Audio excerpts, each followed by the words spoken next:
Welcome back to New Rockstars. I'm Erik Voss, and this is a breakdown of every Easter egg and detail you missed in Deadpool and Wolverine. The 2016 Deadpool film was the first Marvel movie I broke down on YouTube, and this year I made it my mission to rewatch all of the X-Men movies that I grew up with to learn everything I could about this film and everything that paved the road to it. And it was all for this moment, so that I could be the sharpest expert I could be as I break down Deadpool and Wolverine shot by shot, all the big cameos and references and inside jokes, but also just the really subtle details and super layered wordplay that make this movie special. Guys, we are so back and we need to savor every little morsel. Let's fucking go! And by the way, I am wearing our Deadpool and Wolverine inspired face-off shirt, and grabbing one of these at nerdriot.shop will be the best way to support New Rockstars. Okay, we open with an updated Marvel Studios title logo. Steve Rogers' hurled shield flies past Deadpool's head now as he turns back to camera. This is from the 2016 Deadpool film right after Angel Dust punched Colossus past Deadpool in that final battle in the scrapyard. So not only does it look like Deadpool is like dodging Cap's shield, we're just watching it go by his head, so impressed, setting up his salute to Steve Rogers, followed by getting Chris Evans' Johnny Storm killed in this movie. Ryan Reynolds is also leading this movie by sneaking in a Gina Carano hero moment as he is joining the Disney universe after that same company fired her for The Mandalorian and she's now suing them. That's fun. The top of the A in the Marvel logo is now Carol, Monica, and Kamala from the Marvels, and as the word pulls away from us, the M now contains the shot of Deadpool beckoning Logan from the back of the Honda Odyssey in this movie. We also hear Deadpool humming along with Michael Giacchino's theme music as the red backdrop turns into the texture of Deadpool's suit, and Marvel and studios turn red and yellow to match this movie's title. Deadpool giggles,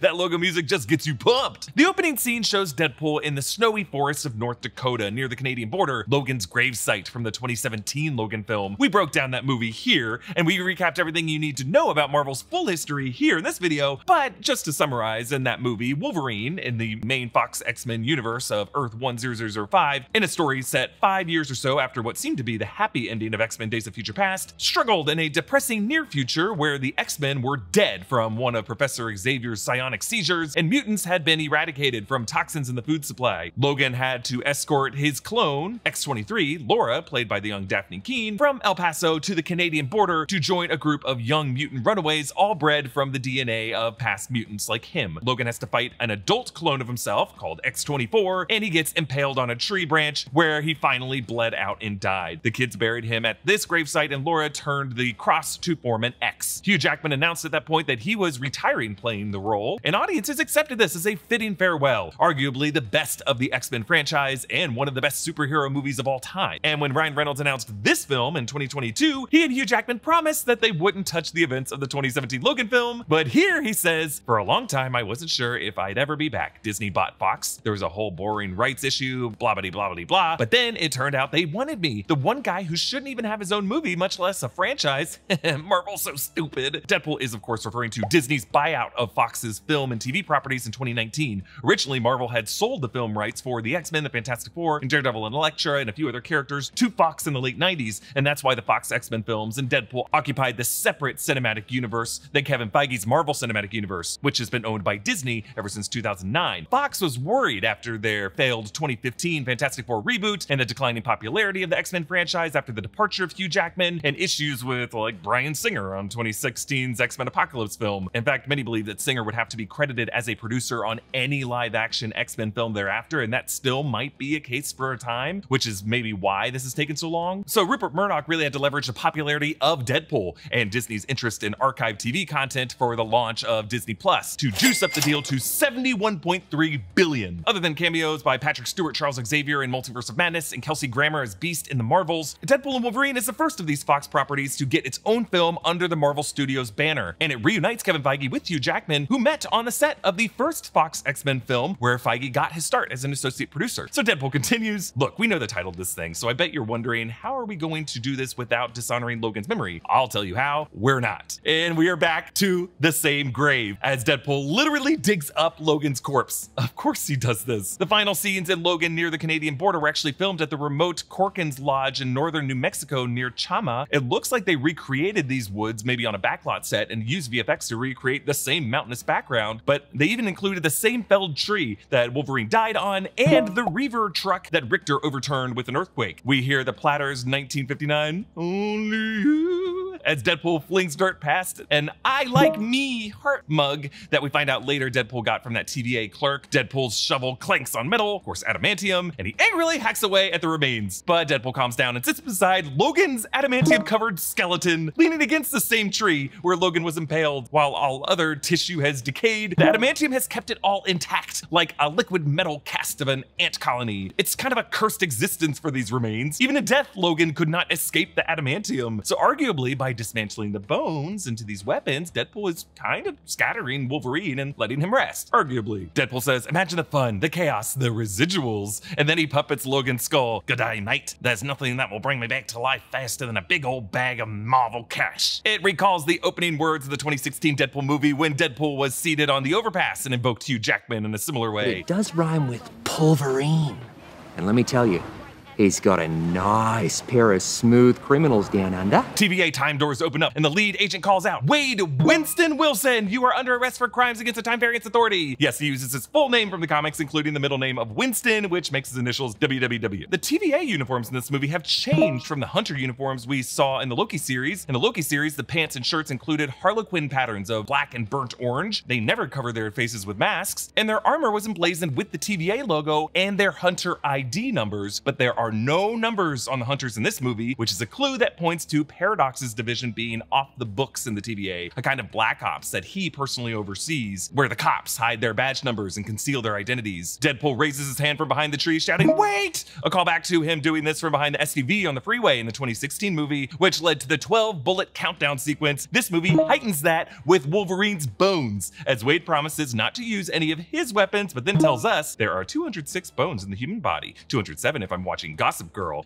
This is Ryan Reynolds shouting out his wife, Blake Lively, who starred in Gossip Girl and cameos in this movie later on as Lady Deadpool. Deadpool tells Wolverine skeleton, "Okay, Peanut, I guess we're getting a team up after all." Peanut is Deadpool's recurring nickname for Wolverine in this movie, and it's also what Scott Lang calls his daughter Cassie. The opening credits are set to NSYNC's Bye Bye Bye, and Deadpool even does the exact choreography from the music video. Each of the film credits are printed on one of Wolverine's adamantium bones, and one of these bones Deadpool uses as that 207th bone that he referred to, shoving it in a TVA agent's crotch and sliding his hand down it suggestively. One credit reads, "Produced by Kevin Feige and Lauren Schuler Donner." Now, Feige got his start as an assistant to longtime Hollywood producer Lauren Schuler Donner, wife to Superman director Richard Donner. After X-Men 2000, Feige left the Donner Company to work for Marvel full-time as a producer. So this isn't just a courtesy. Schuler Donner is a legacy producer credited on nearly all X-Men and Wolverine movies because she was that crucial to the character of Wolverine and to the franchise. And I just like that this movie brought Feige and Schuler Donner back together in the credits. But the red blood on the white snow is just such a contrast to anything we've seen in the MCU before, and I think Sean Levy might have decided to make it snowing in the scene so that the blood would show up more vibrantly. Deadpool reassembles Wolverine's claws on his forearms, which must have taken quite a bit of time to do. Like, I imagine he would have had to strap one part of it on and be like, "Oh god, shit," and go over and kill a few guys and then go back to strap another part of it on. But it would be so worth it for him to cosplay as Wolverine. Deadpool pauses here to take us back, and the camera rotates to his ass. This is a callback to the first edit away from the freeway sequence in the 2016 film, which pushed in on his butt, and then match cut to another butt earlier in Wade's life, which Reynolds and the screenwriters called their ass to ass Requiem for a Dream transition. The Safdie brothers actually did a similar transition in Uncut Gems, zooming into the precious stone in the opening scene, and then coming out through Adam Sandler's colon. By starting this film in the middle of the action and then flashing back to how we got there, Deadpool and Wolverine's first act uses similar structuring as the 2016 film, which opened on the freeway, and then flashback to Wade's days as a mercenary before becoming Deadpool. Here, we rewind time using Cable's time travel wristwatch device from Deadpool 2, reviewing everything Deadpool did in the first two films. Just to recap, he was a mercenary who fell in love with Vanessa, he got cancer, he sought alternative treatments, which led him to Francis, aka Ajax, who scarred him but left him with healing abilities, and then he hunted Francis down, he met Colossus and Negasonic Teenage Warhead, he fought Francis on the scrapyard helicarrier, and ended up killing him despite what Colossus begged him not to do. Then in Deadpool 2, he lost Vanessa from assassins, he joined the X-Men, including Yukio, Negasonic Teenage Warhead's new girlfriend, and he helped save the young, abused mutant Russell from the time-traveling assassin Cable, and he formed an X-Force and watched most of them die, and then he joined forces with Cable to stop Russell from destroying his abusive orphanage, sacrificing himself but using Cable's time travel device to prevent his own death, and then in the post-credit sequence, continuing to use the device to save Vanessa, to save Peter and Shatterstar in the X-Force, to shoot Ryan Reynolds in the head before making Green Lantern, and then killing his alternate self as Weapon 11 in 2009's X-Men Origins Wolverine Wolverine. Those last few are what we've rewind back through here as we arrive at March 14th, 2018, Universe 616 Sacred Timeline. It's Pi Day, but this would be right before the snap in the MCU timeline, which occurs in May 2018. The Avengers would still be spread out following the events of Civil War. So at Avengers Compound generally would be Tony Stark and James Rhodes, Happy Hogan, Pepper Potts, but Steve Rogers, Natasha Romanoff, Sam Wilson would all be fugitives on the run. Bucky would still be in Wakanda. Wanda and Vision would be moving place to place throughout Europe, probably around this time in Edinburgh. Thor and Bruce Banner were off-world following the events of Thor Ragnarok. Clint was on his farm with his family in Missouri, and Scott Lang would be under house arrest in San Francisco, and this right now would be soon before the events of Ant-Man and the Wasp. So it makes sense that it would be a relative ghost town when Wade Wilson came to visit the compound in March 2018. But here, Jon Favreau cameos as a clean-shaven and de-aged Happy Hogan. This would be a few months after Happy moved out all of Tony's collections from Avengers Tower in Manhattan to the upstate New York compound, which we saw in Spider-Man Homecoming. And it's why this office, which I assume is Tony's office and not Happy's, is filled with Easter eggs. Here's everything I spotted. On and around the desk, we see the cover of Forbes from Iron Man 3 featuring Pepper Potts and the headline "Pepper Potts Stirs Up Stark," the prototype Captain America shield from Tony Stark's workshop that he used to prop up the machinery in Iron Man 2, Tony's silver-colored, I think Mark II helmet before it was painted red and gold, a Chinese terracotta head, which might be from the events of Iron Man 3 with the Mandarin, or who they thought was the Mandarin, but was actually Aldrich Killian, the swinging sticks desk ornament that drove Tony Stark crazy in Iron Man 2, Tony's original arc reactor, the one with proof Tony Stark has a heart. This would be years before this thing would be placed on his funeral wreath in Avengers Endgame, a golden winged trophy statuette, and what looks like a Captain America trading card, perhaps the one that Nick Fury took from Agent Coulson's locker and smeared with his blood to motivate the Avengers in the 2012 Avengers film. And then elsewhere in the office, on the shelves and walls closer to the door, Tony's Mark V suitcase suit from Iron Man 2, the one that Happy slid to him in Monaco, a golden statue in the shape of a Mobius strip inverted. This is the shape that 5 years after this would inspire Tony Stark to unlock the secrets of time travel and give the Avengers a way to undo the snap in Endgame. And then this framed photo of Tony with, it's hard to see him here, but it's Peter Parker. This is a photo that they took as a cover story around the time of Civil War when Peter was holding the Stark internship certificate upside down. We saw this photo in Endgame, and Tony was putting rabbit ears behind Peter. Aww. Now Tom Holland is conveniently covered in this shot because this is a Disney Marvel film and they would have needed special permission from Sony to feature Tom Holland as Peter Parker in any form in this movie. Now, in front of that picture, that's not an actual Iron Man helmet, it's an Iron Man 2 toy helmet from Hasbro. This is one of my favorite Easter eggs in the movie because this is the toy helmet that the kid was wearing at the Stark Expo in Iron Man 2, that kid from Queens that Kevin Feige later established to be a young Peter Parker, according to Tom Holland when Spider-Man Homecoming was coming out. So not only does this cement that connection in canon on screen, it tells us that Tony Stark always remembered that moment, that kid from the Stark Expo, and later internally made the connection himself and wanted to keep this toy to remember that moment. Also, we see a poster for the 1954 Stark Expo, which we saw Howard Stark promoting Walt Disney style and archive footage in Iron Man 2, and it was this City of Tomorrow that inspired Tony to invent a new element that he could use to power his new arc reactor. Wade nervously interviews for a position on the Avengers and apologizes to Happy Hogan for being caught smasturbating in the lobby of Stark Tower, which he defines as when you take two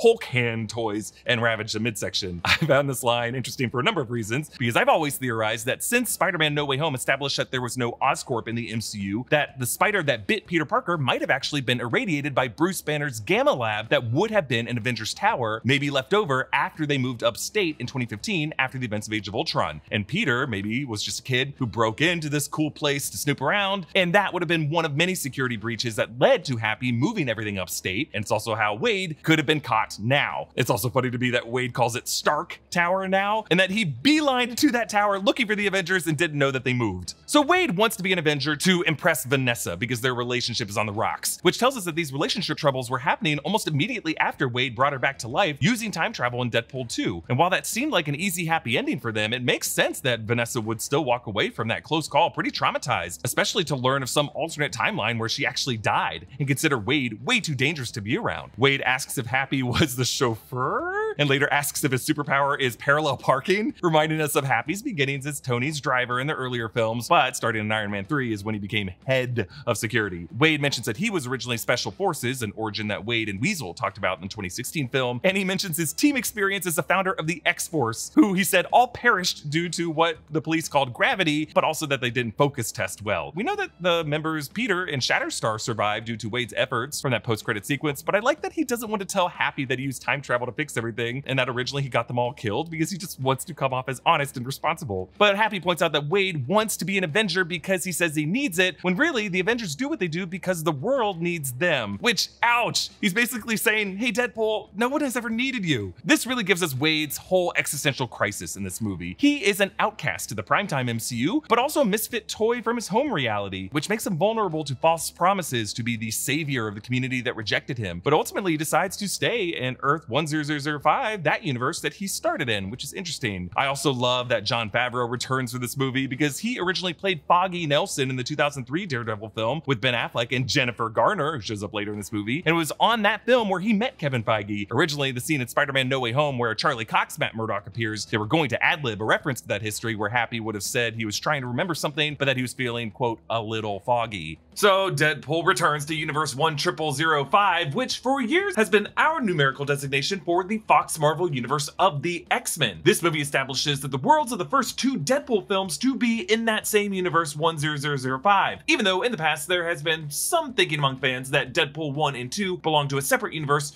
Earth 41633. Now, the Deadpool movies are really supposed to be set in the present day, but they just had an unclear relationship with the rest of the Fox Marvel world of characters. Like in Deadpool 2, the cast of X-Men from Dark Phoenix, a movie that's supposed to be set in 1992, cameoed in the X-Mansion of the present day, and Deadpool's Colossus is different from the Colossus played by Daniel Cudmore in X2, X-Men The Last Stand, and in Days of Future Past. But clearly, in Ryan Reynolds' mind, Deadpool and these characters existed on the periphery of the X-Men history, which is kind of possible because the events of Days of Future Past altered Universe 10005's timeline so that we don't really know what happened in the modern X-Men history after the events of X1 up until the happy ending depicted at the end of Days of Future Past, which would have been around 2024. So in this movie, I think we are somewhere in that revised 10005 universe, post Days of Future Past, also sometime around 2024, you know, the year we are all in right now. But the issue is we are also supposed to be sometime after the events of Logan, if Wolverine is currently dead in 10005 as he's in this movie. And Logan, we know, was set in the year 2029. In fact, Ryan Reynolds knows this as well. Logan takes place in 2029, totally separate thing. So I don't know, maybe it's just the way Paradox looks at 10005 is as a universe in which its anchor, Wolverine, will soon die, and eventually that would mean 1005 is just marked for demolition. It's just best not to think about the timeline stuff too much. Sorry about that. So Wade now works at Drive Max, and there is a suit up montage parallel to the suit up montage we see later in the TVA, but there it's red, here it is blue. In Wade's locker is the book The Canadian Mounted. That was the sexy romance novel that Deadpool really enjoyed reading in the 2016 film and was seen reading in Deadpool 2. This was the book that John Candy was reading in Planes, Trains, and Automobiles, and Reynolds said that that film was a major inspiration for the buddy comedy plot of this film. He staples a toupee to his head and test drives a Kia Carnival. The mom asks how it compares to the Honda Odyssey, and Honda must have paid for a product placement in this movie, but just must have been okay with Ryan Reynolds talking so much shit about the Odyssey the whole movie, but it does end up growing on him when it comes back later in The Void. Rob Delaney returns as Peter, who keeps Wade's suit in his locker. Inside is a sticker with a magpie that might be a reference to the logo for Notts County, the football club that's a rival to Wrexham AFC, the club co-owned by Ryan Reynolds and Rob McElhenney and featured in their Welcome to Wrexham docuseries. Wade and Peter bike back home on Wade Street on the corner of Walker and Main. Now, Walker might be a nod to Walker Scobell, who co-starred with Ryan Reynolds and Sean Levy's previous film, The Atom Project. Wade is photographed by TVA agents disguised as construction workers and surveyors who must be setting up Paradox's Time Ripper in the TVA outpost in the subway station below. But this block will later be the showdown for the final battle between Wade and the Deadpool Corps. The station below, of course, is where Deadpool and Wolverine will have to stop the Time Ripper. It is cool when movies come full circle for their final acts. For example, the Heart of the Day Hotel in the opening scene of The Matrix is the same hotel where Neo confronts Agent Smith in the final act. But I will say, in the case of this movie, the street just kind of looks so much like a cost-saving studio backlot set that you might see on like a sitcom. In fact, when we all saw it in trailers, we just assumed this would be part of The Void. That's how like goofy it looked. Like we all thought this would not be something meant to look like the real world. I will say this set just kind of always took me out of the movie a little bit. Wade walks into a surprise party with Peter, and Blind Al is there, Vanessa, Dopinder, Colossus, Negasonic Teenage Warhead, Yukio, Shatterstar, and Buck. And Buck was a mercenary from the Sister Margaret's bar. According to the Kubler-Ross model, denial is just one of the 5 stages of grief. Jesus Christ, Buck. No more speaking lines for you.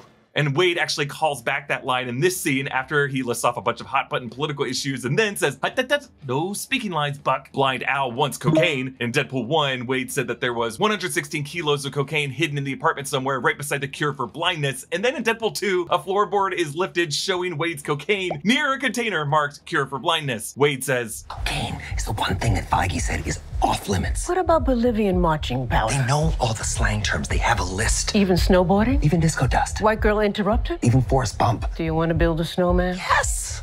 But I can't. Yes, Wade references one of Disney's biggest hits, Frozen. And in Deadpool 2, Wade observed how "Do You Want to Build a Snowman" has the same melody as "Papa, Can You Hear Me" from Barbra Streisand's Yentl. Yes, Ryan Reynolds and Wade Wilson are huge Broadway nerds. Wade learns that Vanessa is seeing someone new named Dermot who likes hiking. In the background, we hear Juice Newton's "Angel of the Morning," the song that played over the opening shot of the 2016 film. On the walls of Wade and Al's apartment is print art that looks like Roy Lichtenstein prints. Roy Lichtenstein was a 1960s pop artist known for comic strip-inspired parody art, and one of these stills looks like his famous "In the Car" painting, but it has been reversed with the woman driving, which is just kind of interesting because Deadpool's role in Marvel Comics is to use the medium of comic book cinema as a lens through which he parodies the genre and subverts it by reversing roles just like this. Wade stands over his cake and says that all the people he loves are in this room right now. Sorry, Weasel, TJ Miller was not invited back for this film. And he goes to make a wish. Now, this movie later references The Wizard of Oz, so I'm even more okay than usual drawing this comparison, but in my long-running theory that every American movie is trying to be either The Wizard of Oz or Citizen Kane. Basically, is it trying to be a dream or is it trying to be a puzzle? Deadpool and Wolverine is totally trying to be Wizard of Oz, right? Like, the whole movie is Wade's wish fulfillment, and the knock at the door comes precisely when he makes a wish on his birthday candle, as his wish is to be a Marvel hero who matters, an Avenger who's needed. He's transported to a magical dream world in this movie with fantastical weirdos and a little dog too, and he's torn between these warring witch and wizard figures. And ultimately, Deadpool wakes up from the dream and learns to appreciate his home, as there is no place like it. With this movie, I think Ryan Reynolds might be recognizing that these characters haven't really needed Deadpool in their lives, at least in the past two films. Basically, all this time it's been people worn down by his resolve and his nonstop bits, so they end up just giving in to this needy clown who's dealing with this bullshit. And I think Ryan Reynolds is self-aware enough to know that he, as an actor, writer, producer, shares those traits with himself a bit. Like, it was he who willed this franchise into existence after his pride was stung from the negative reaction to his character in 2009's X-Men Origins Wolverine. And rather than wait for the studio to build on that character as they definitely meant to do, or just walk away like a lot of other actors do from bad comic book movies, he was like, no! He found the writers of the best, bloodiest comedy of that year, Zombieland, to produce this new Deadpool script, and then leaked it, and then he pressured Fox into paying for a test shoot, and then leaked that test footage too, all so that he could make this new comic-accurate Deadpool with him in complete creative control. And isn't that a kind of obsessive trait that Deadpool would do too? Was Ryan Reynolds really doing it for us, or was he doing it for himself? Yet, with the success of the Deadpool movies, and now earning a spot in the MCU, I think Ryan Reynolds feels, well, I can't just parade him into the MCU, I have to make him a misfit toy who must first fight through the MCU's trash heap, like the forgotten toys in Toy Story 3 who have to brave the furnace. So it may be a nothing detail, but this apartment's number is 17. And 17 is a recurring number in the MCU. 17 was one of the Winter Soldier activation words. 17A was a silo number in Avengers Campus that contained Tony Stark's Iron Spider armor in Infinity War. And in that same movie, T'Challa ordered to open Northwest Section 17. Really, the secret to 17 is that it is just a oddly specific prime number, and screenwriters use it because it's simultaneously a lot of something, but also not a ton of something. Here, 17 is just a sign that Wade and Al can only afford to live in a building with a lot of units in it. Wade thinks that the TVA are erotic dancers or sex workers, thinking their pruning sticks are sex toys. Pegging isn't new for me, friendo,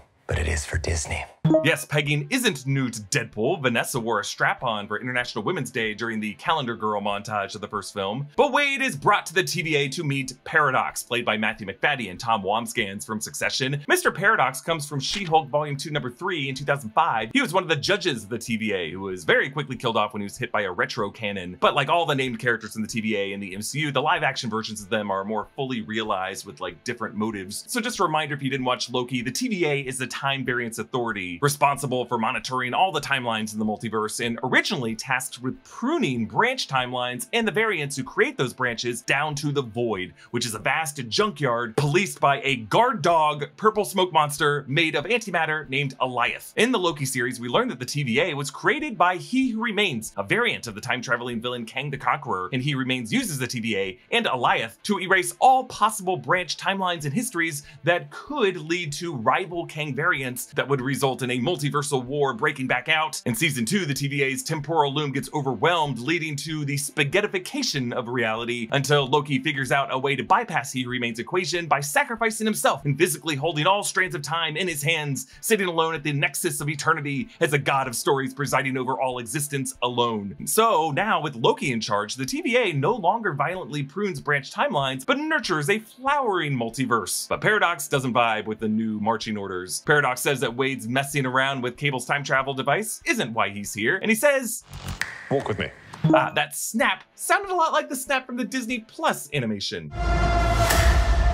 Paradox explains that Wade has been selected for some mysterious higher purpose to save the sacred timeline from a possible grisly fate sometime in the future. Paradox turns on the video screens, which show clips of Steve Rogers' Captain America from MCU past. We see fighting Loki in Germany in 2012 Avengers, wielding Mjolnir in the Battle of Earth in Endgame, leading the Howling Commandos, bashing in through the door on that World War II mission against Hydra in the first Captain America film in 2011. We see Cap saluting from the past Captain America film, while on the right you can see the airport battle from Civil War with Wanda and Black Panther. Then we cut back out to Wade saluting back as we see Captain America fighting Batroc the Leaper in the opening fight scene in Captain America Winter Soldier. And then in the middle, that's the Avengers leaping to the right in their Hydra battle in Age of Ultron. And then on the far right, Cap in close-up when he was facing Bucky in the Winter Soldier final battle on the Project Insight helicarrier. But as this scene continues, there are more familiar shots, including various ones from the Endgame final battle, like Steve summoning lightning with Mjolnir while fighting Thanos, and T'Challa retracting his helmet to tell Hawkeye, "Clint, give it to me," remembering Clint's name from Civil War when initially T'Challa said he didn't care what his name was. And as Wade walks away, we see Tony's "I am Iron Man" moment from Avengers Endgame. Throughout all this, we are hearing Alan Silvestri's Avengers theme music. As Paradox says that Wade can be a hero among heroes, a new image appears on screen showing Thor cradling Deadpool's body in a similar pose as Thor holding Loki when he thought Loki was dying on Svartalfheim in 2013's Thor: The Dark World. And the music shifts from the Avengers theme to an Asgardian melody. And Paradox says, let's not get ahead of ourselves. That happens in a distant future. And he makes the tech take the footage off the screen. So Deadpool's future with Thor is perhaps the biggest unanswered question coming out of this movie. Jessica Clemens is actually breaking this down in a video coming tomorrow. But Deadpool in this movie from here forward often wakes up from sleeping gasping, "Thor," or "God of Thunder," which I think could be a clue that Deadpool might be dreaming, aka peering into the life of a multiversal self, according to Doctor Strange, who said that's what all dreams are in the Multiverse of Madness film, and seeing a possible future that might pay off in Secret Wars. Like, I think the grisly fate in the sacred timeline that the higher power selected Wade for was God of Stories Loki recognizing that Deadpool has a role to play in Secret Wars or in an Avengers versus X-Men conflict, maybe both him and Wolverine needing to bridge the peace in a future incursion between 10005 and 616. That may end with Deadpool making a sacrifice play in a way that makes Thor grateful because it could allow Thor to see his brother again and make good on Loki's promise to his brother in Infinity War. "I assure you, brother, the sun will shine on us again." Deadpool says the power in the Marvel Universe is about to change forever, which is him totally making fun of Dwayne "The Rock" Johnson, who spent like an entire Comic-Con repeating this. Because the hierarchy of power in the DC Universe is about to change. And it only gets funnier and funnier over the years because he was saying that about Black Adam, that it was going to be so game-changing just because it brought back Henry Cavill for a cameo as Superman in the post-credit scene, and he even spoiled that in the marketing, and still the movie underperformed, but Johnson remains in denial about it underperforming. And poor Henry Cavill would soon after be recast anyway, so this never happened. But Deadpool does give Henry Cavill some redemption in this movie. Deadpool says, I am Marvel Jesus. Notice how he uses the same pace as Tony Stark when he made his big move in Avengers Endgame. I am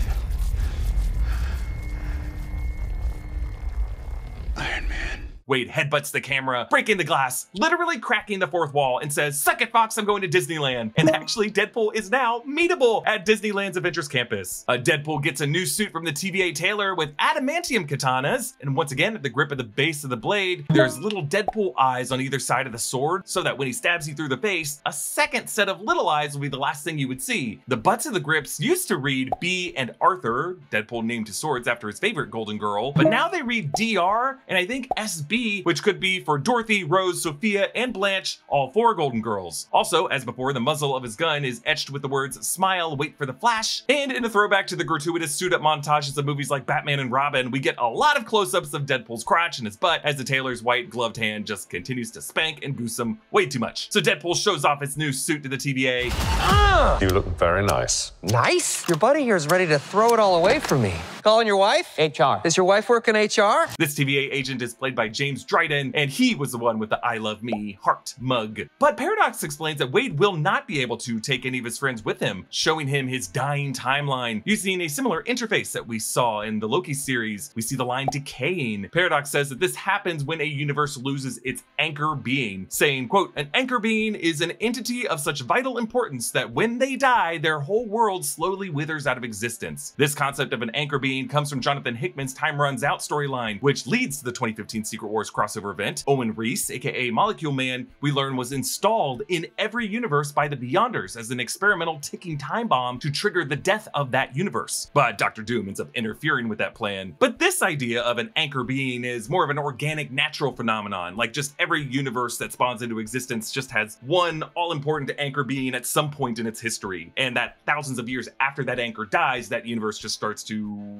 spaghettify. One wonders what the anchor of the MCU was. Could it have been Tony Stark or Steve Rogers? Our mother, Wanda Maximoff? Practically, Tony Stark probably makes the most sense if Marvel Studios wants to keep building on this idea as they seek to bring back Robert Downey Jr. in Secret Wars. Paradox says that the anchor of 10005, Deadpool's universe, and the universe of the Fox X-Men was James Howlett, Logan, Wolverine, and he pulls up Logan's death from the end of the 2017 Logan film, and all the TVA techs watch it as if it's their favorite movie. In fact, when Logan says his dying words of, "So this is what it feels like," Paradox mouths along, probably longing for his own death. Paradox says that he was tasked with just overseeing the eventual death of Universe 1005, but that he doesn't want to wait for it to happen naturally. He says, "We used to just prune these things. Simple, elegant, efficient. I'm told the TVA doesn't like to do that anymore. Well, I do, and no matter what my superiors say, the multiverse does not need a babysitter. We need a mercy killer." And during this line, there is an insert close-up of Matthew McFadden on what looks like a composited background, making me think that they might have added this extra line about the TVA's new policy late into production after Loki Season 2 came out, because both Loki Season 2 and Deadpool and Wolverine script were really just being written at the same time. But the babysitter that Paradox is referring to would be B-15, but she is carrying out the will of God of Stories, Loki. So we don't know if Paradox knows that Loki has taken over the organization, or if he's just seeing the TVA from the perspective of middle management, and he just got a memo that said his job changed. But Paradox's resistance tells us how dangerous the TVA really is. It has internal divisions and factions that resist change and covertly are able to use parts of it for their own agendas. Paradox unveils his mercy-killing machine, the Time Ripper, saying once completed it will allow me to destroy the space-time matrix of your universe. Later, when we see the Time Ripper in action, its insides make it look like it's composed, or at least powered by, dozens of reset charge canisters from the Loki series. And remember, each one of those could prune a single branch of a timeline before that branch crossed the threshold at least. So it makes sense that it would take dozens of these, powered by columns of matter and antimatter underneath, to completely spaghettify an entire trunk of a reality. Deadpool headbutts Paradox and leaps to grab his temp pad, planning to find a Wolverine who could fill that anchor spot. And he nearly sits on the face of that TVA tech, but instead he just opens a time door and takes the guy's mug. But there's something I gotta talk about here. Editors are really the hidden superstars of every YouTube channel.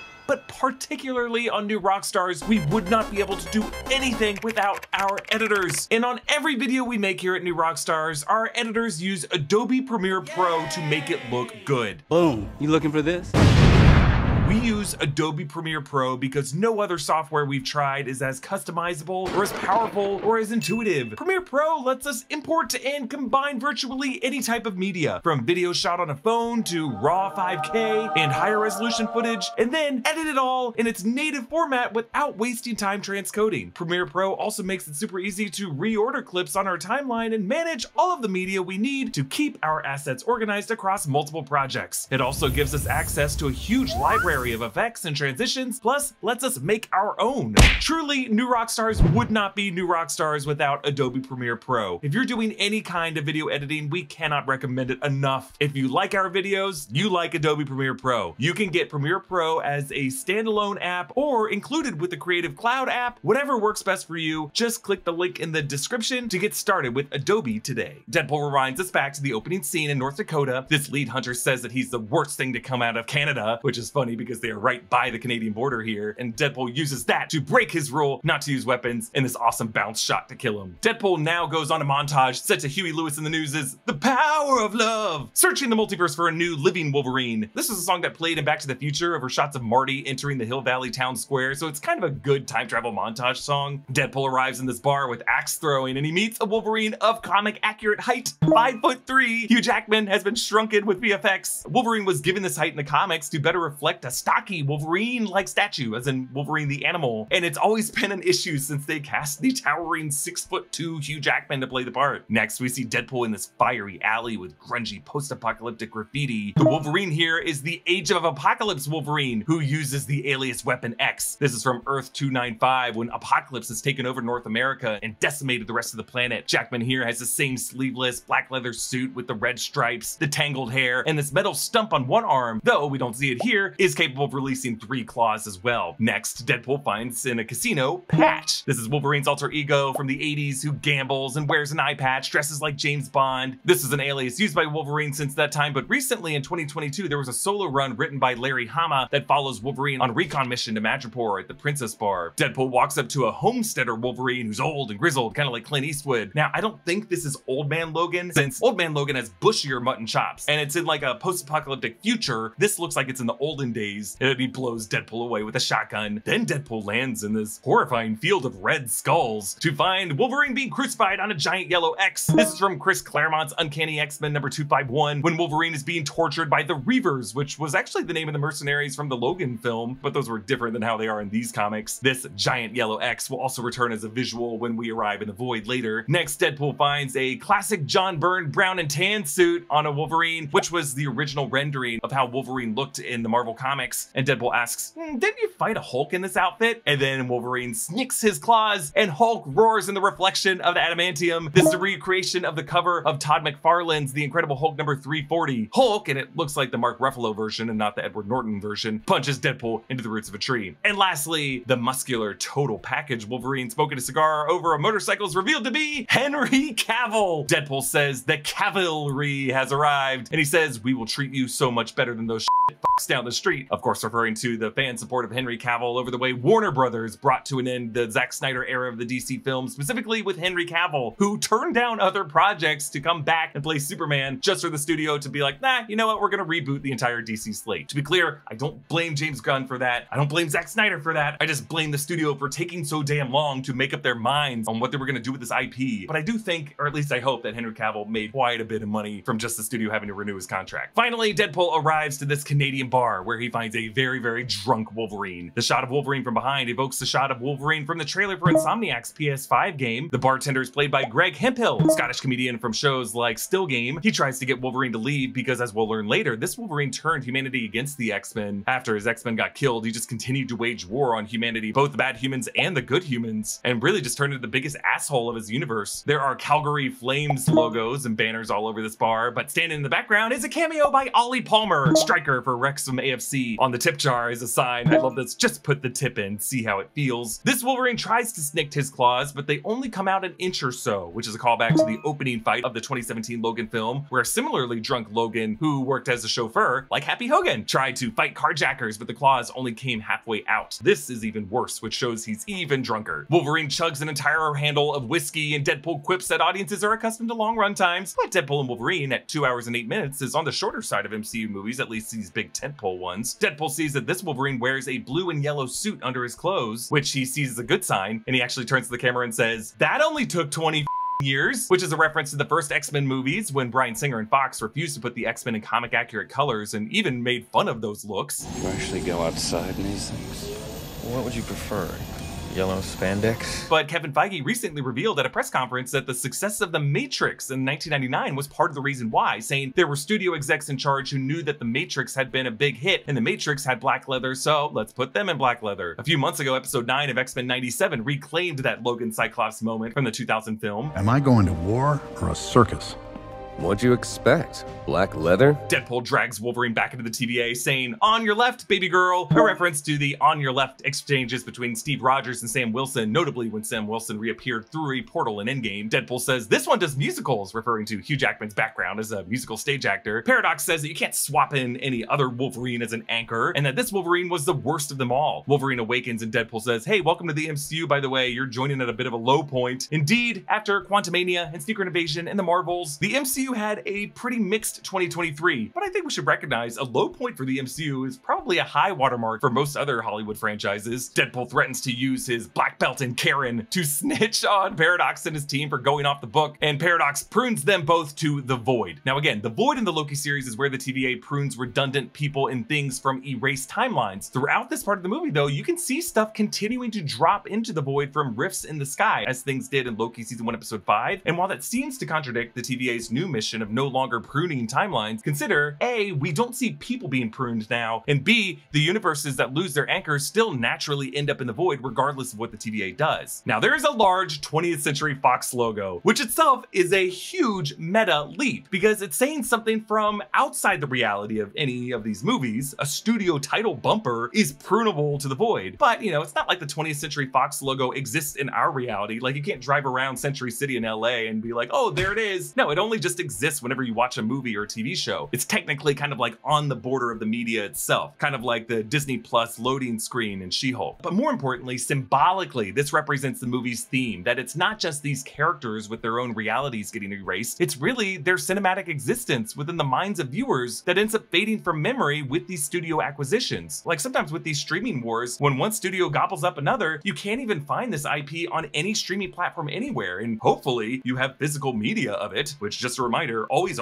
buy physical media. You never know what's gonna happen. But while Universe 1005 in this movie is still intact at this point in the movie, seeing the Fox logo here might suggest that the erosion has begun, that the studio title bumper at the beginning of any of these movies has already gotten erased. But I think my favorite detail is the studio logo is buried in a way that leaves the X in Fox exposed, which is a very deep cut nod to the way the Fox logo would fade to black before several X-Men movies, but leave the X glowing for a few extra frames. Because, you know, X-Men, particularly in this film, the unburied X suggests that all other Fox Marvel titles have been pruned, you know, Daredevil, the Fantastic Four, but that the X-Men, through Wolverine and Deadpool, are still hanging on by a thread for now. Deadpool wakes up on the dusty ground. To the left is a comic book, Jonathan Hickman's Secret Wars #5 from 2015, which shows on the cover God Emperor Doom forming out of the Beyonders and Owen Reese. This is the issue that reveals how Dr. Doom powered up into God Emperor by using the Beyonders' universe death triggers, the Molecule Men, as conduits to absorb the Beyonders' power. And it's that power that Doom used to create Battleworld after the incursion between universes 616 and 1610. And that may end up being what happens in Secret Wars. They may even take the Void and build out Battleworld from that. And on top of this comic book is a bottle of Pingo Doce, the juice bottle from the Brazilian plant where Edward Norton Bruce Banner worked in the 2008 Incredible Hulk film. Remember, he bled onto the assembly line, getting a bunch of Pingo Doce drinkers sick, including Stan Lee. We also see Toronto's CN Tower, another Canada reference for Ryan Reynolds, a SHIELD helicarrier. This actually might have even been the one that Wade fought Francis on in the 2016 Deadpool movie, a Chitauri Leviathan from the Battle of New York in the 2012 Avengers film, a metal boat that our colleague Evan Yee thinks could be one of the boats lifted from the ocean floor by Apocalypse in X-Men Apocalypse, and then a multi-mast wooden ship that might be the sunken Santa Maria that we saw in The Void and Loki season 1 episode 5, then a circus tent, and then in the further distance and other shots when the caravan rolls up, the Golden Gate Bridge, which was moved by Magneto in X-Men The Last Stand. There's also an overturned car that I was trying to figure out, and a winged helmet that looks like it belonged to a variant of Thor. And just a reminder that elsewhere in The Void is Thor's frog variant, Throg, and a Thanos copter. A lot of weird stuff in The Void, guys. Now, the opening dongs of AC/DC's Hell's Bells ring out as Deadpool and Wolverine face each other down. We get a close-up of Wolverine extending his claws, and I love how his gloves have these little adamantium sheaths on the knuckles, meaning the suit was designed for Logan by Beast or Charles or Scott, or maybe even Forge, so that it would have adamantium sheaths just to keep his gloves on straight without his snicting claws messing anything up. Deadpool kickflips his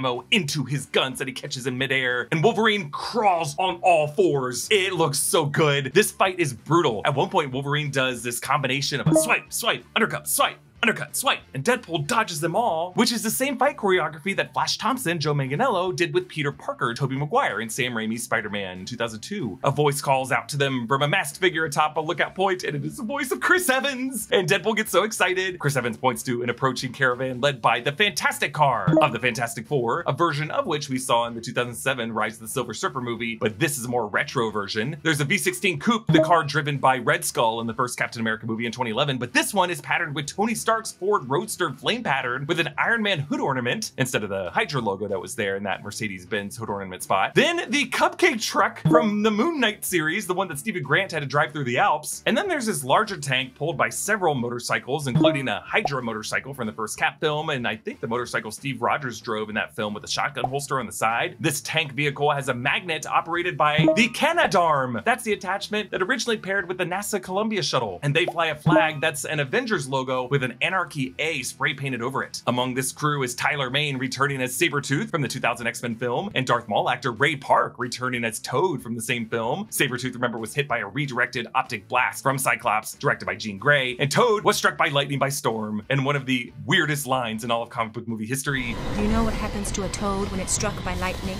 The same thing that happens to everything else. And both Toad and Sabretooth ended up in the water. Aaron Stanford returns as Pyro, last seen in X2 and X-Men The Last Stand, who can manipulate fire but not create it himself. He was implied to have been vaporized by Jean Grey / Phoenix in X-Men The Last Stand on Alcatraz, but in the Days of Future Past Rogue Cut, we see Pyro's Zippo lighter on a memorial, so it was implied that he actually survived those events and actually joined the X-Men in the future fighting the Sentinels, but now he wears a faded red and yellow suit similar to his comics look. Chris Evans drops and sticks a superhero landing, remember which Deadpool coin in the 2016 Deadpool movie, but he lowers his hood, revealing a slightly de-aged face, and the misdirect here is just so perfect. Chris Evans' clothes under his rags show a hint of blue, but his arms are covered and his chest, so you don't see where any red would be or any logo, and the music starts to ramp up into something that sounds like Alan Silvestri's Captain America theme or the Avengers theme, but it never quite gets there, and Deadpool thinks he's gonna say, "Avengers, assemble!" But Evans cuts him off and shouts, "Flame on!" Yes, it's not Steve Rogers, it's Chris Evans' original Marvel role, Johnny Storm, the Human Torch. The blue suit is the Fantastic Four suit from the 2005 and 2007 films. We actually broke those movies down here and here just in case this happened. Johnny flies over them as his flames cover his whole body. He looks as though he might start to try to do a 4 like he did in the final shot of the 2005 film, but Pyro, who only needs a flame source to manipulate fire, sucks out Johnny's flames and sends him crashing to the ground, pinging off the scaffolding like a Plinko puck. Youch! You know, this is kind of a similar move that Marvel pulled by introducing John Krasinski, Reed Richards, Anson Mount, Black Bolt, and Haley Atwell, Captain Carter, just to do this to them moments later.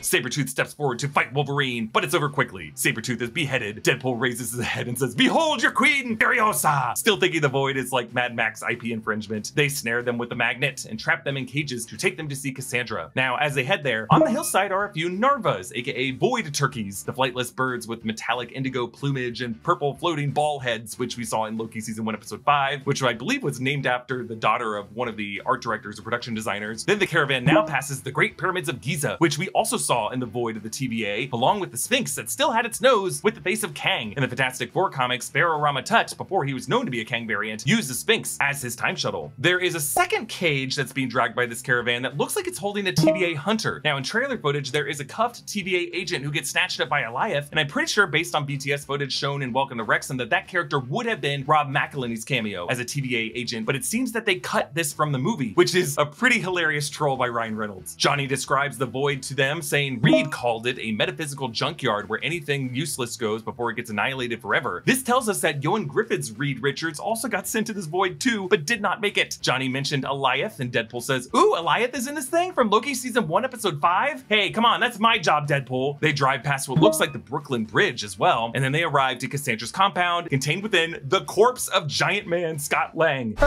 Paul Rudd finally aged. The skeletal remains of Giant Man was a bleak visual from the Old Man Logan comics, but in that instance it was Hank Pym. Now it's Scott Lang. It is possible that this Giant Scott was that redundant Giant Scott in the background of the Battle of Earth in Avengers Endgame when we saw him shoving a Leviathan through a portal at the same time that Scott was actually normal size with Hope in the Ant Van. We should also remember that in the Void in Loki Season 1 Episode 5, there was a giant helmet of Yellow Jacket. So I don't know, this could also be a Giant Scott from a fight with a giant Darren. The hands of Giant Scott open, and inside several other cameos from past Marvel movies form Cassandra's gang. Lady Deathstrike from X2, she was another one of Colonel Stryker's experiments who Wolverine fought. Jason Fleming returns as a teleporter Azazel from X-Men First Class. He was in the Hellfire Club with Sebastian Shaw, played by Kevin Bacon. Juggernaut returns from X-Men The Last Stand, played by a new actor replacing Vinnie Jones. The tattooed Callisto, a member of the mutant group the Omegas that was allied with Magneto. Now this bald guy with a goatee in the black leather trench coat who we saw in the trailers is actually a variant of Bullseye. His goatee and clothes are exactly like Colin Farrell's in the 2003 Daredevil film, and he has a subtle crosshair scar on his forehead, and during the battle you see him flinging knives. There's also the Punisher villain, the Russian, who was played by Kevin Nash in the 2004 Punisher film, but has also been recast here. There's also a version of Psylocke in this gang, who is played by Olivia Munn in X-Men Apocalypse. We later see her with her whip made from psionic energy. The skull opens and a bald figure rolls up in a wheelchair, and Deadpool thinks it's Charles, but instead it is Cassandra Nova, played by Emma Corrin, who played young Diana Spencer in seasons 3 and 4 in The Crown. So Cassandra Nova was introduced in Grant Morrison's 2001 E is for Extinction X-Men comics as what's called a Mumudrai, a cosmic shadow spirit to Charles Xavier, who ended up taking physical form due to Charles's abilities and joined him in the womb, battling him. That's why she says that they're twins. But she survived this battle and got revenge on the X-Men by unleashing a wild sentinel to attack Genosha and kill 16 million mutants. We actually saw a version of this attack in X-Men 97, but it was orchestrated by Bastion. Cassandra later says the TVA sent her to the Void before she could walk, so they must have pruned her there as a baby, maybe even to avert a multiversal Genosha massacre. Deadpool calls her entrance ableist, and yes, it is similar to Willy Wonka pretending to need a cane, but then springing into that performative role. Cassandra says that they've been trying to catch that Firefly of Johnny Storm for years, and Deadpool quotes word for word the string of insults that he says Johnny says about her when he called her a megalomaniacal, egotistical, psychotic asshole, a finger-licking, dead-inside pixie slab of third-rate dime store nut milk, and she can lick my goddamn cinnamon ring, cling, and kick rocks all the way to bald hell. And I like how Johnny stammers here because we find out in the post-credit scene that he did say all of that, word for word, and Cassandra Nova rips the flesh from his bones, and he collapses in a bloody heap of bone and tissue. Yuck. Deadpool quips,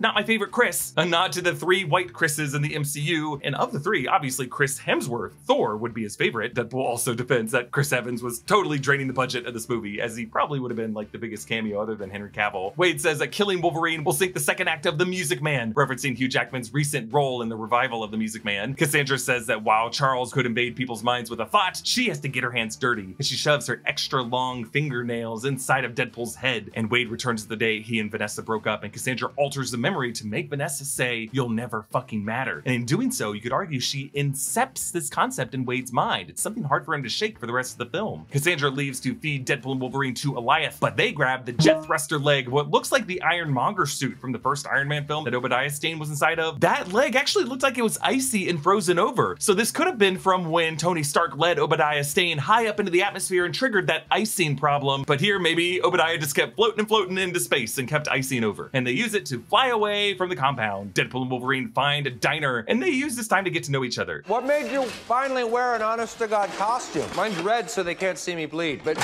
I could see how yellow would be useful too. Deadpool tells Logan that he wanted to be an Avenger, and Wolverine responds, the Avengers, which could tell us that in his universe, there must have been an Avengers alongside the X-Men. Dogpool runs up to them. Dogpool, aka Mary Poppins, is played by Peggy, a crossbreed between a pug and a Chinese crested dog, also known as a Puggies, who won Britain's Ugliest Dog in 2023. Following her is Nicepool, played by a handsomer, younger Ryan Reynolds with no scarring and a man bun, and definitely more of a Canadian accent based on the way he says sorry. Nicepool says, wait till you meet Ladypool, she just had a baby and you can't even notice, which is another reference to Reynolds' wife, Blake Blake Lively, who just gave birth to another baby in February 2023. Deadpool introduces Logan, saying he's usually shirtless, but he let himself go since the divorce, which might be the most brutal line of the movie because Hugh Jackman was married to Deborah Lee Furness from 1996 to September 2023. It just happened. Like, they almost made it from since before Hugh Jackman was famous. So you really thought they were gonna go the distance. And this would have happened while Hugh Jackman was shooting this movie. So yikes. Nice Pool lets them borrow his Honda Odyssey that he names Betsy with a coexist bumper sticker. And in this cornfield region, they walked past a ship called the Conquistador, which might be a boat from the 2006 X-Men Volume 2 number 189 that was used by the Children of the Vault when the X-Men were trying to stop the Hecatomb, a Shi'ar weapon of mass destruction. Now they listen to I'm With You by Avril Lavigne, a fellow Canadian, as they drive past some crashed Q ships that were used by Thanos' Black Order in Avengers Infinity War. Deadpool makes fun of Wolverine's yellow and blue suit, asking if his X-Men made him wear it, saying friends don't let friends leave the house looking like they fight crime for the Los Angeles Rams, who of course share these yellow and blue colors. Deadpool touches a nerve though, and he starts thwipping like Spider-Man, and Wolverine pulls over when he realizes Deadpool can't for sure fix his world, and Wade defends that he made an educated wish, a term that I'm gonna start using next time I theorize that Taylor Swift is gonna show up in a movie. Deadpool shows Wolverine his Polaroid of the 9 most important people in his life, a token that he uses similar to Marty McFly's family photo in Back to the Future. I think this might stir in Wolverine the 9 most important people in his life, as there probably would have been 9 or so X-Men who were the most important to him. Jean, Charles, Scott, Rogue, Beast, Storm, Gambit, and let's say Morph, with Wolverine himself being the 9th. I think there might be something to that number 9 because in the 2017 Logan film, there were reported 7 X-Men who died in the Westchester incident, and that might have been in addition to Logan and Charles. Logan rips Wade a new one, saying he couldn't even keep a relationship alive with a stripper and that he's gonna die alone. And Logan also mentions here that he's been alive for over 200 years, which is interesting because Logan was born in 1832, which would mean that Deadpool might have found this Wolverine in that bar in the year 2032 of that timeline. I think they just gave him some extra room beyond the present day so they could imply that the X-Men of that universe died of some advanced sentinel weaponry controlled by the Friends of Humanity. They fight again. Logan slams Deadpool's head in the radio, similar to Wade and the Mercenary slamming heads on the radio in the 2016 movie and changing the stations that way. But briefly, we hear the opening vocals of This Is the Greatest Show from Hugh Jackman's movie The Greatest Showman.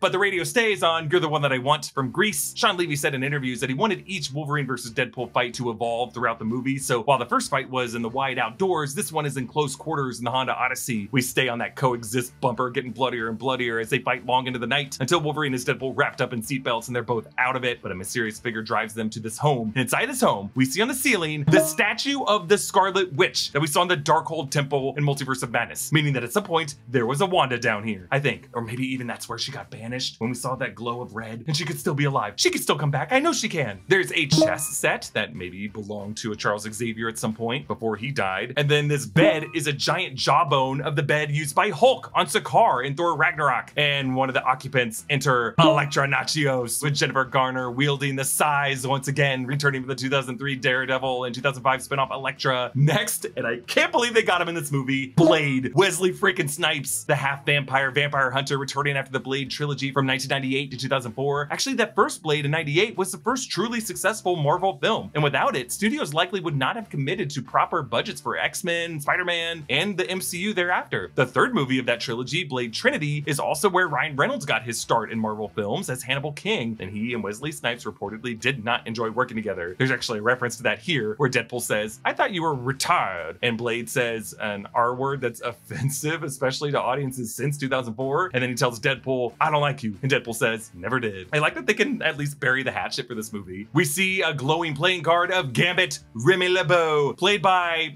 Channing Tatum. So the Louisiana-born mutant Gambit was played by Taylor Kitsch in X-Men Origins, and years later, there was a Gambit solo movie in the works with Channing Tatum attached to play the role, but it never made it out of development hell. So the costume for Gambit here is a live-action version of the purple suit and headband closer to the comics or the X-Men animated series in the 90s, or like Marvel vs. Capcom. Deadpool says that he looks like a superhero version of Hawkeye, which is so mean to Clint. Now they say there's a fourth member of the group, and Deadpool asks if it's Magneto, but they revealed Magneto is dead, and Deadpool says, "Now they get cheap? It's like Disney shoved Pinocchio's face in my ass and started lying." Interesting that he says this because in the days before the release, Marvel's executive producer attached to this project, Wendy Jacobson, revealed that they intentionally released some false rumors to throw fans off. And a couple weeks before the release, some outlets and scoopers reported that Patrick Stewart was going to appear in this movie. Their fourth member, though, Pyro is X-23, Laura Daphne Keene, who also lied while on a press tour for The Acolyte, saying that she would not be in this movie. Remy says that every past Resistance member who went up against Cassandra died, including the Punisher, Quicksilver, and Daredevil. Deadpool says, "Oh, Daredevil, I'm so sorry," and Elektra just says coldly, "It's fine," which is another reference to these actors' real-life relationships and divorces, because Jennifer Garner and Ben Affleck met on the set of the 2003 Daredevil, and after Ben Affleck broke it off with Jennifer Lopez, he and Jennifer Garner were married from 2005 onward, but then ran into relationship trouble 10 years later in 2015 and finalized a divorce in 2018. And then after that, Ben Affleck got back together with J-Lo, marrying her in 2022. But you can find plenty of videos online where he looks completely miserable. Quicksilver presumably would have been Evan Peters, since Aaron Taylor Johnson's Quicksilver died in Avengers Age of Ultron, whereas Evan Peters' version just kind of petered out in Dark Phoenix. Since Magneto is dead and Cassandra melted his helmet, they plan to use Juggernaut's dome, which Juggernaut, Kane Marco, stepbrother to Charles Xavier in the comics, would wear to keep Charles out of his mind. So presumably it would block Cassandra's psionic energy as well. Wolverine confesses to Laura that his X-Men begged him to wear that suit, but one day when he was away from their mansion drinking, a group of humans arrived to go mutant hunting. And he never specified what that group was. It could have been the Friends of Humanity, the FOH, with like power dampening weapons and maybe Sentinel backup from OZT, Bastion, Operation Zero Tolerance. But Wolverine continues to wear this suit, he says, to remember his family. And he tells Laura, "Whoever you think I am,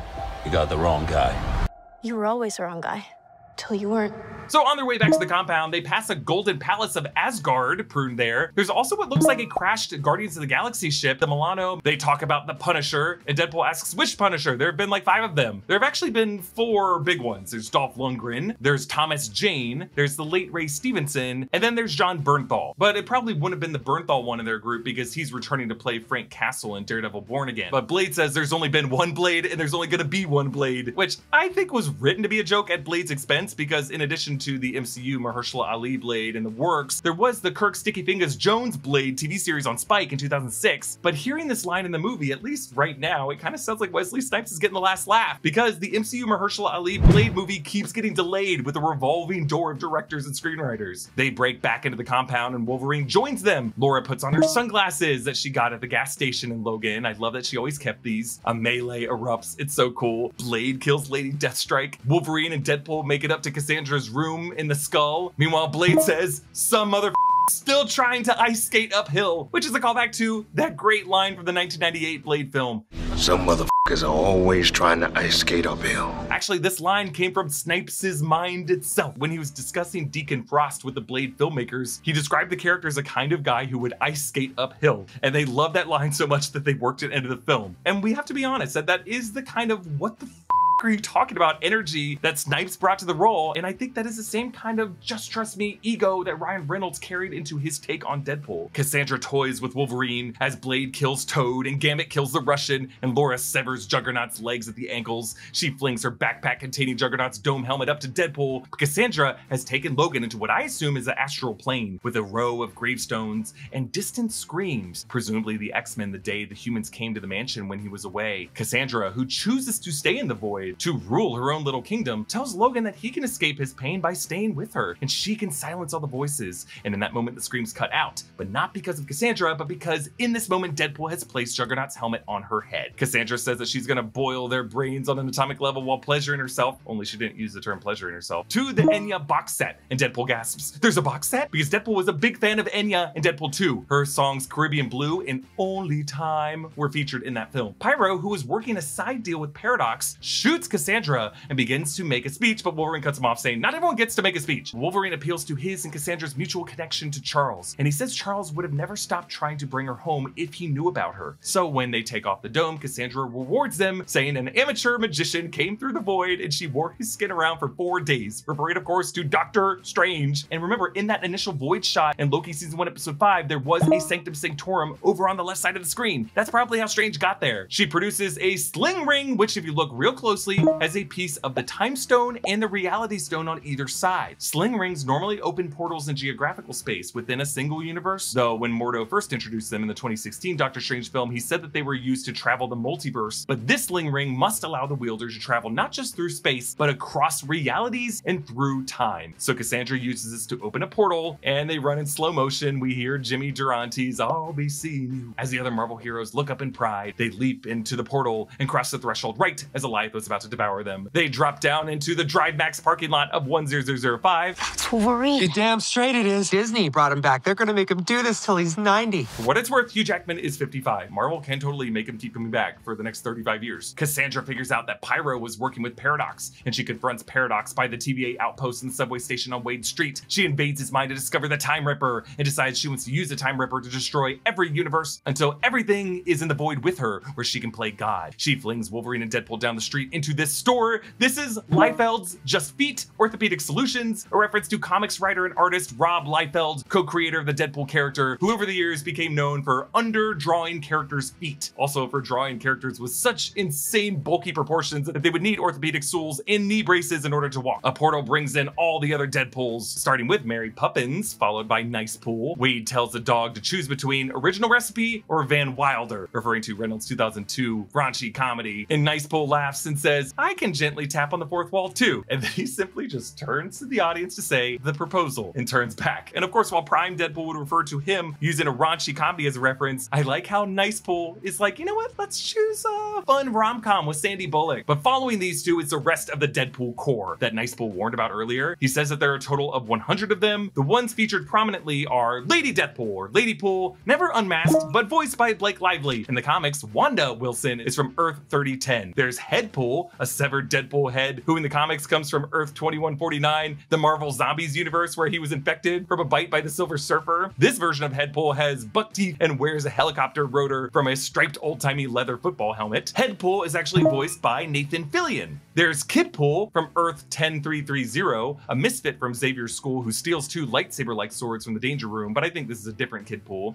There's Cowboy Deadpool, aka the Deadpool Kid from Earth 1108. He's also part of the Deadpool Corps in the comics. He's wanted for bank robbery, arson, software piracy, and stampeding pygmy goats through an orphanage. Here, Cowboy Deadpool is voiced by Matthew McConaughey. And just to run through several more, there's Baby Pool, and a Deadpool wearing a red, white, and green Wrexham AFC colored armor with the dragon logo. Kidpool is actually voiced by Ryan Reynolds and Blake Lively's daughter, Inez Reynolds. And Baby Pool is played by their youngest child, who was born in 2023, that we mentioned earlier, Olin Reynolds. There's also a female Deadpool 2099. This is Warda Wilson from Earth 16356. There's also a Golden Age Deadpool. And then there's Zenpool, who's a pacifist Deadpool from the Avengers vs. X-Men 2014 crossover comic event. There's also a Samurai Deadpool. There's a Scottish Deadpool with a kilt. And I think this one might be my favorite, a Deadpool dressed like a circus master of ceremonies, like Hugh Jackman's P.T. Barnum costume from The Greatest Showman. Now, there was also a dance pool in the credits played by a professional dancer, Nick Pauley, but I think he actually might have been the dance double doing the in-sync choreography in the opening sequence, because I don't know if Ryan Reynolds is that good at dancing. So our Deadpool, Deadpool Prime, asks the others if they can just be done with the multiverse, saying it's just been miss after miss after miss, and that the Wizard of Oz originally did it the best. Now, I totally get multiverse fatigue, but miss after miss after miss? I mean, Loki, What If, and Spider-Man No Way Home were all very well received multiverse stories. Multiverse of Madness, maybe mixed, but Marvel fans wanted more multiverse from that movie, not less. Everything Everywhere All at Once won Best Picture. The animated Spider-Verse films are beloved. So I'm wondering what Ryan Reynolds is referring to. The Flash? By The Wizard of Oz? Does Reynolds think that any dream reality movie counts as multiverse? Or do we think Reynolds knows that some critics are gonna say his movie here is not as good as those other examples and he's just trying to get ahead of it? I just think that Deadpool is trying to get a rise out of these Deadpool Corps members to get them to open fire all at once, as he uses Nice Pool as a human shield. But Nice Pool does not have healing powers. You really are God's perfect idiot, aren't you? The answer is yes. This is a callback to the opening credits of the 2016 Deadpool film, where instead of starring Ryan Reynolds, it says starring God's perfect idiot. Deadpool gets Nice Pool's gold-plated Desert Eagles, and he and Wolverine march out to face the full Deadpool Corps set to Madonna's Like a Prayer. The trailer shot always stopped before we got to this part, but now, finally, Wolverine pulls on his mask from behind his cowl. The mask comes on right as Madonna sings, and it feels like home. And hell yeah, it does. In an incredible long take brawl, Wolverine and Deadpool just slash through these 100 Deadpools. Deadpool's first move, I love, is to just pose on the lamppost, kind of like a pole dancer. They kill a bunch of Deadpools on a city bus that on the side has an ad for Stan Lee Steamer since 1922 with a photo of Stan Lee. Stan Lee was born in 1922. And then on the back of the bus is another ad, Raymondo Marvelous Morning Soup, which I think could be a tribute to Raymond Ray Chan, a longtime Marvel art director who passed away in April of this year. And he actually gets a wonderful tribute in the credits right above this movie being dedicated to Henry Delaney, Rob Delaney's son, who tragically passed away in 2018. But the Deadpools all regenerate, and Shogun Deadpool has baby arms, kind of like Deadpool's baby hand in the first movie and baby legs when he was healing in the second movie. Peter arrives wearing Deadpool's suit from his locker, and him saying that Wade and Logan are with him is just enough to win these Deadpools over because they all independently love their Peter. And yes, Peter's package is massive. I think that's what B-15 is ogling later. Cassandra connects to the Time Ripper and it begins to spaghettify this reality, the VFX looking just as it did in Loki Season 2. Paradox explains that the Time Ripper is fed by twin beams of matter and antimatter that, if physically connected by a circuit, would disrupt the Time Ripper but annihilate whoever was that circuit. Wolverine tries to make the sacrifice play, but Deadpool takes his place, referencing Spock by putting his hand on the glass in a kind of salute. Deadpool says that he's not doing this because he needs it, but because they need him to, echoing what Happy Hogan told him being an Avenger was all about. I waited a long time for this team up.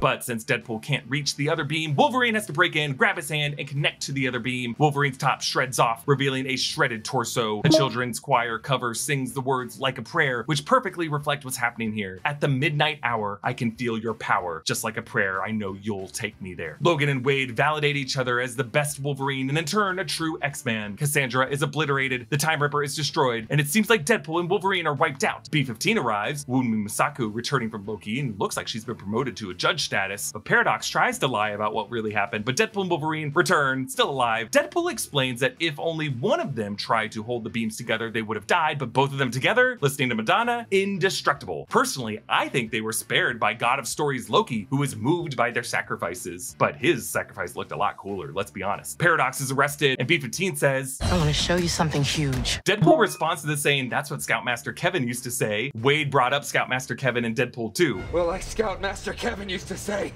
there's a first time for everything, son. And I think Ryan Reynolds named him Kevin after Kevin Feige. B-15 says that they saved their timeline from extinction and says that there's a lot of work to do, which I think could be a clue, setting Universe 1005 on a collision course with 616 in a future Avengers vs. X-Men incursion. B-15 promises she'll see what she can do about bringing Laura, Elektra, Gambit, and Blade home. So the fact that Laura shows up at the party suggests that Elektra's back home in some Daredevil universe, Blade is back home in his universe, and Gambit is who the hell knows where. Deadpool and Logan get shawarma, calling back the ending of the Battle of New York in the 2012 Avengers film. Deadpool says, you know, the Avengers discovered shawarma, which is just such a funny line because, like, I think a lot of people didn't even know what shawarma was until they saw it in Avengers. Wade brings Dogpole and Logan home to meet Blind Al. As we were hearing Aretha Franklin's You're All I Need to Get By. I love this song so much. We end the film at the party with Wade's 9 most important people with a few more, Laura, Logan, and Dogpole. And while Vanessa and Wade aren't back together yet, they do share a look. The final shot has Deadpool and Wolverine's masks side by side on top of, what's that? A box of Feige's famous pizza, the same pizza that Wade was eating in the chronologically earliest scene in the 2016 Deadpool film. Green Day's Good Riddance plays over the credits, showing outtakes from all of Fox's Marvel productions, both ones that had characters featured in this film and ones that didn't. I love this. It's kind of like how movies from the 90s and the aughts used to end by showing outtakes and just playing some great, wistful, late 90s punk music. And in addition to the post-credit scene, which I talked about in another video, these credits do end including not just the Marvel Studios logo, but the 20th Century Fox logo. And I love this little touch because as these studios gobble each other up with acquisitions, as a movie lover, I just kind of have a weird soft spot for studio logos on old titles that I love. And I always get bummed when I see the post-Disney buyout version of the Fox logo where they removed the word Fox. That 20th Century Fox fanfare music was composed by Alfred Newman, the legendary composer and head of a dynasty of great Hollywood composers and musicians, including David Newman, Thomas Newman, and Maria Newman, and Alfred's nephew, Randy Newman. And before we say goodbye to the 20th Century Fox logo forever, I just wanted to end with that fun little bit of film industry trivia because it means a lot to me. Thank you so much to all of you for watching, and thank you to our editors who worked their butts off to get this breakdown out to you on release day. Comment down below with your favorite part of this movie. Follow me at EA Voss. Subscribe to all 3 channels in the new Rockstars network for breakdowns and news coverage of everything you love. Thanks for watching, and I'll see you next time. Bye.